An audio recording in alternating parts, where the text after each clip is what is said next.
You've prepared, you've done everything that we've asked you to do, you have a concept, you know your medium, you know what you're going to put that medium on. So now, how do you use time management to become successful? That's in today's unit.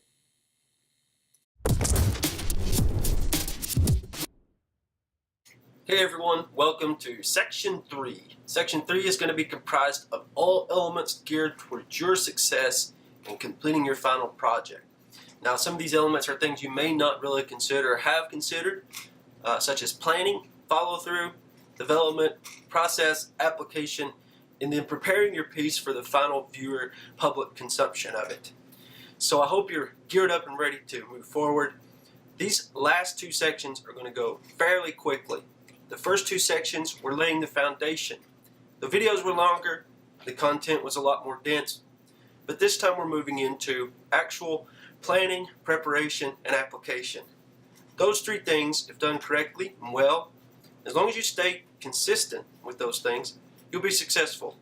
So let's go ahead and get started in this first unit by looking at my own process. Beyond anything, I'm an artist who works with the process. I think every artist has their own. Every artist is different, that's for sure. So giving you a glimpse in behind the scenes, if you will, about my steps and process after I formulate an idea, after I've done such things as character design, I know all the things that I want to do, and now I'm actually have to put those things into application and build something and put something together. So I'm going to walk with you a little bit behind the scenes on that and show you my own take on what I do to stay consistent during the production of art phase of any project. So let's get started. You would not believe the amount of time that I put into recording notes on projects. Working as a professional illustrator, you have a lot of projects going on at once. Well, hopefully you do, if your work's going well. So going back over projects and looking at my notes is important. Your notes are important. Your storyboard is vital. Planning for what mediums you'll use also requires, of course, the paper. What are you going to be putting this medium on? If you're working digital, that's wonderful. Working digital also requires a layout, understanding your composition. When you have your medium in mind, what you're going to use, you want to be sure and understand exactly how you're going to go about applying that medium. How much time will it take? Oil requires a lot more drying time than, say, acrylic or watercolor.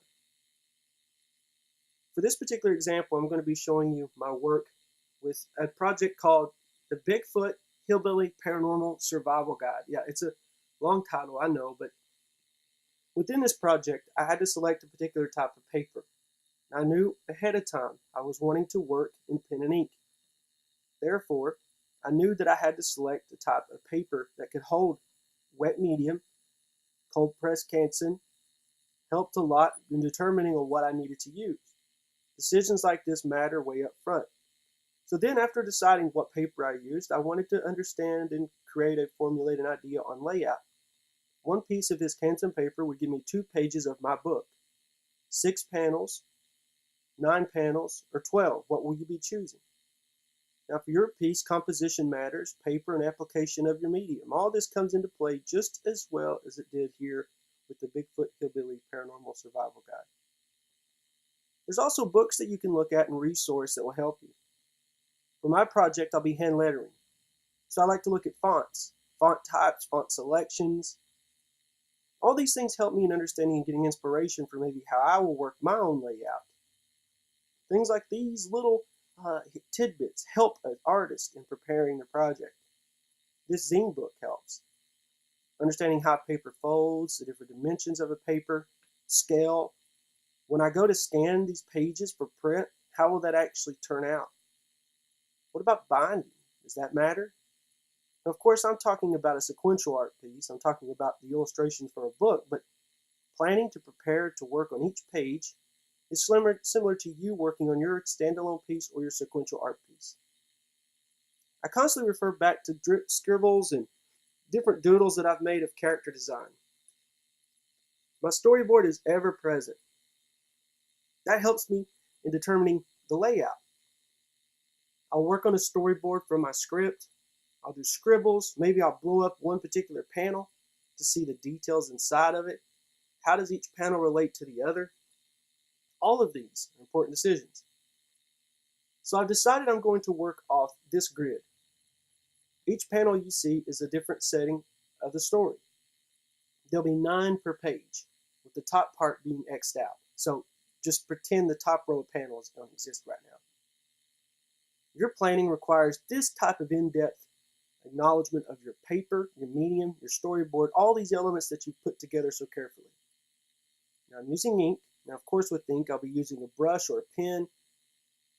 This Pro White or whiteout helps for mistakes of course, and planning for this requires you to have all your materials out, including your pen. All these things matter. Understanding how you're going to use the resources around you to complete your project. Doodles from the character design are always ever present. I resource those over and over. I want to know that I'm going to be consistent.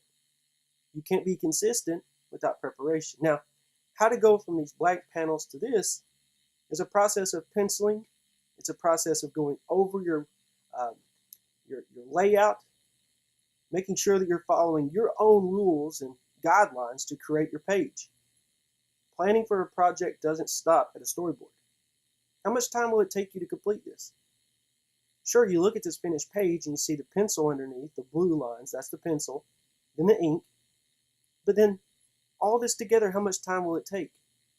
I plan a lot in my job. I know the front matter of the book. I post those on these cork boards. I look at these constantly, making sure that I'm following consistently with character or the setting. I also hang pages like slabs of meat that you'd see maybe in a butcher shop. I have notes on each project, where I stand. How far along am I? What do I need to be doing? What am I not doing? Of course, having some shop cats help a lot. They keep me company, and we all hang out and work on these projects together. Do you remember at the beginning of this course when I asked you to start keeping a sketchbook? That first assignment, way back in Section 1, Unit 1. Well, that's actually something that never stops with working on a project as an illustrator. You have to keep your thoughts and your concepts organized, and doing that you have to have sketchbooks. I keep a ton of them. Some large, some small, some for wet medium, some for dry.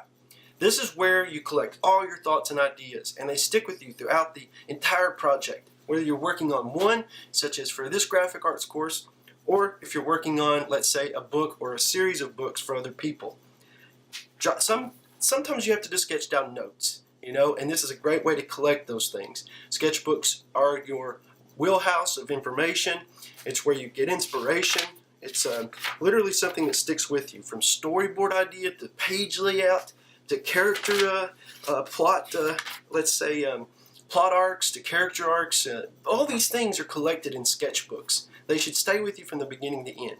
If this is a profession or something that you would like to try one day, maybe this is something you're interested in, graphic designer, illustrator, so on and so forth, whether you're working on canvas, paper, or digital, sketchbooks are a big part of collecting all your information, collecting all your ideas, and then working through a project all the way from the beginning to the end.